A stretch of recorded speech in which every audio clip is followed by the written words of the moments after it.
Hi everyone, কেমন আছো সবাই বলো। আজকে আবার একটা নতুন সেট নিয়ে এসে গেছি। এতে আছে নেক পিস, ইয়াররিং আর ব্যাঙ্গেল, আর চাইলে কিন্তু ফিঙ্গারিংও আমরা বানিয়ে দেব।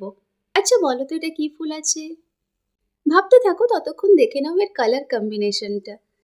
বেসটা ব্ল্যাকের উপরে রেখেছি, তার উপরে আছে পিঙ্ক আর হোয়াইট ফ্লাওয়ার। কম্বিনেশনটা খুবই ব্রাইট, তাই নয় কি? আমার এই সেটটা তো খুবই পছন্দের, আর তোমাদের কেমন লাগছে সেটাও কিন্তু জানিও। তো এতক্ষণে কি গেস করতে পেরেছো ফুলটা কি? যদি না পেরে থাকো আমি বলেই দিই, এটা হচ্ছে মাধবীলতা। এর ইয়াররিংটা স্টাডে রেখেছি, আর ব্যাঙ্গেলটা যে দেখছো 24 সাইজে আছে, তবে সাইজ অ্যাভেলেবেল আছে 22, 26, 28। যদি চাও তাহলে কাস্টমাইজ করে দেওয়া হবে, কিন্তু এই যে বলি একটু টাইম দিতে হবে। আর এটা বুক করতে গেলে স্ক্রিনে দেওয়া নাম্বারে হোয়াটসঅ্যাপ করো, বা এই ভিডিও ডেসক্রিপশন বক্সে বা আমার চ্যানেলের বায়োতে কিন্তু ইনস্টাগ্রাম আর ফেসবুক পেজ লিংক দেওয়া আছে, ওখানে ভিজিট করতে পারো। আরও অনেক ডিজাইন দেখতে পাবে, আর বুকিংয়ের জন্য ডিএমও করতে পারো। টাটা।